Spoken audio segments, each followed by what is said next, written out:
देश में one nation one election को मोदी कैबिनेट की मंजूरी मिल गई है। सरकार ने इसके लिए एक कमेटी बनाई थी, जिसके चेयरमैन पूर्व राष्ट्रपति रामनाथ कोविंद थे।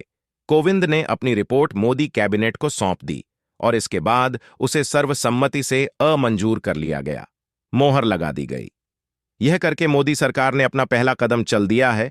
वहीं बाकी के राजनीतिक दलों ने इस पर अपना स्टैंड ले लिया है। वन नेशन वन इलेक्शन पर कांग्रेस ने साफ तौर पर इसका विरोध किया है।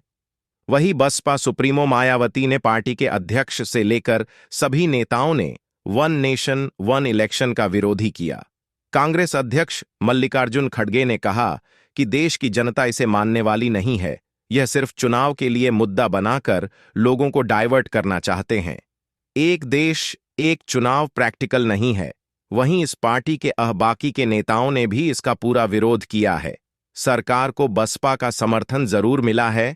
बसपा सुप्रीमो मायावती ने सरकार का समर्थन किया और एक्स पे पोस्ट करते हुए लिखा कि एक देश एक चुनाव की व्यवस्था पर अपना पॉजिटिव स्टैंड हम लेते हैं। उन्होंने लिखा कि मैं लोकसभा, विधानसभा और स्थानीय निकाय का चुनाव एक साथ कराने वाले प्रस्ताव को केंद्रीय कैबिनेट द्वारा आज मंजूरी दी गई है और इस पे हमारा जो स्टैंड है वह सकारात्मक है, लेकिन इसका उद्देश्य देश और जनहित में होना जरूरी है। सपा मुखिया ने इस पर सवाल उठाए हैं। अखिलेश यादव ने वन नेशन वन इलेक्शन पर पूरा स्टैंड क्लियर नहीं किया है।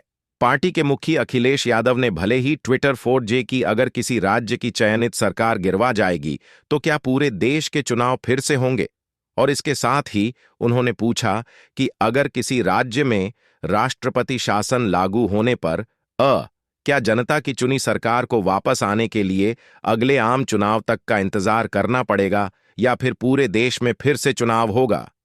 इन सवालों के साथ साथ उन्होंने सरकार पर एक और तंज कसते हुए कहा, चलते चलते जनता यह भी पूछ रही है कि आपके अपने राष्ट्रीय अध्यक्ष का चुनाव अब तक क्यों नहीं हो पा रहा है, जबकि सुना तो यह है कि वहां तो 1 पर्सन 1 ओपिनियन ही चलती है। कहीं कमजोर हो चुकी बीजेपी में अब 2 पर्सन 2 ओपिनियन का झगड़ा तो नहीं है। आम आदमी पार्टी ने वन नेशन वन इलेक्शन का पूरी तरह से विरोध किया है।